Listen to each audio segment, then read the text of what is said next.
we're talking 20XX, and we're here with Eitan.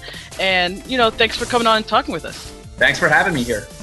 All right, so I got to check this out, and I really like it because playing Mega Man back in the day is really awesome, and being able to play a game where you have all the different aspects of Mega Man with the upgrades, and being able to play in a roguelike environment is really awesome. Now, there's probably people out there who've never played like a rogue type game.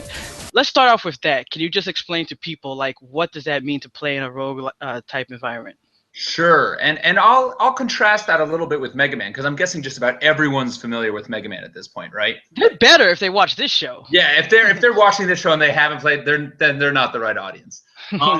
So a roguelike, it's kind of a weird new term, but the short of it means that you have one life, and when that life is gone, it's game over. So there's no extra lives, there's no continues, and the levels tend to be procedurally generated. So every time you play the game, it's going to be completely different.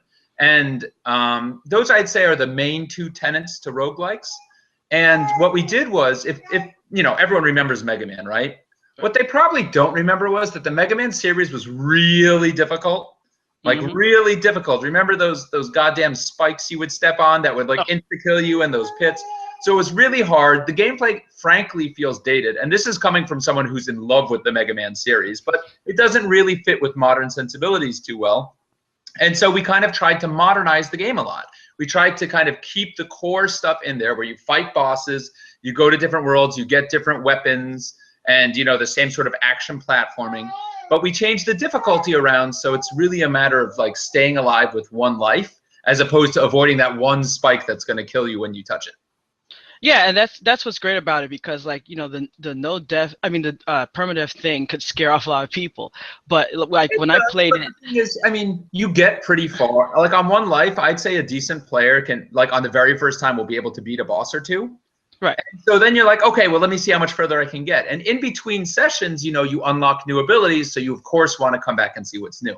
And of course, the other major thing that we've done that's new that wasn't in the old Mega Man series is there's co-op in this. So you can play two people together at the same time, which is super fun.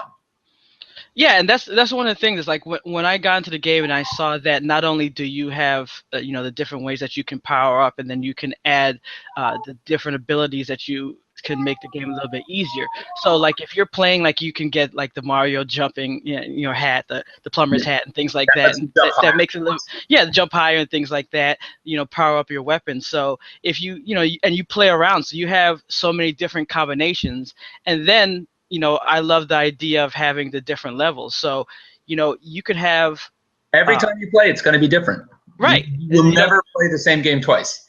That's the thing. You have a replayability that you get out of like the old Mega Man games. That's great. But here you have the changing levels. So you could play a level and like the Sky Temple, and you're saying, okay, this was really fun. And then you go back and you're like, wait a minute, it's different, but it's you always have the same environments. So and the names might change, right? But right now we call them like Sky Temple and the Frost Zone. But basically there's the fire level, the ice level, the sky level, and the jungle level, right? And so, like, you'll have those environments always, but the layout of the level and what you find inside of them and the enemies, that changes every time. Was there a favorite Mega Man game like back in the day for you? Sorry? Was there a favorite Mega Man game that you played back in the day? A favorite one? Geez, that's like asking to choose favorites among children. I would say, can I choose like 3? Sure. Top 3. Mega Man 2, Mega Man 3, and Mega Man X. Nah. Those 3 are my favorites. The later X games, I think, had like arguably better mechanics, but somehow they just had less heart, if that makes any sense. And I actually think that like Mega Man 5 and the original series might actually be a better game than 2 and 3. But again, it came along so late in the NES's existence that it kind of didn't have the heart that the earlier ones did. And I know that everyone always points to Mega Man 2 being the best of the bunch, but I would argue that 3 is just as good because, number one, Mega Man 3 has the absolute best soundtrack of any NES game of all time. The Mega Man 3 NES soundtrack is rockin'. And 3, it also introduces like a lot of cool things like the Rush stuff, which was really neat. So I think what happens is that you go and you play Mega Man 2, and it's so awesome. And then what happens is that fundamentally, so it was awesome. I'm not complaining, but it was fundamentally broken, right? Like you had the Metal Blade, which killed everything. Like everything died to the Metal Blade. Versus like Mega Man 3 is like, no, you have one weapon per boss. But not only that, is you go back and you play 1, it was so fucking hard that you were like, okay, now you realize why people love 2 so hard, because you want to forget the ass whooping that you got in 1. Well, so Mega Man 1, like, I'm going to go out on a limb and I'm going to say it's not a good game. Like, it wasn't a good game.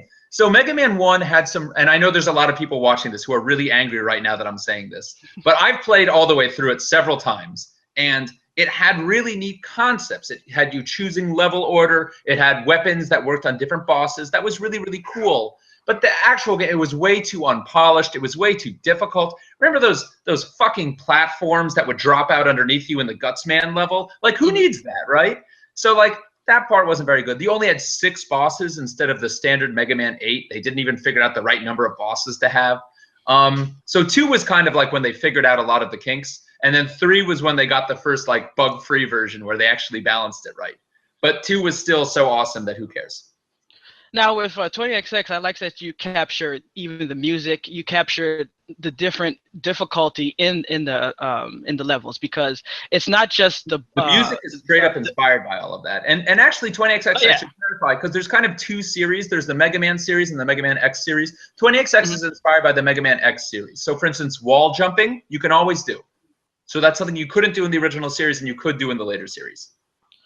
Yeah, and it's not just the monsters itself. Like even just the level design is difficult. So when you're jumping around, you have to have your placement. You have to have your jumps timed right. You have the environment that's difficult, like sliding on the ice or jumping on the different platforms. You can get you have environments. Right? Yeah. You can get a double jump. Actually, if you're really good, you can get a triple jump.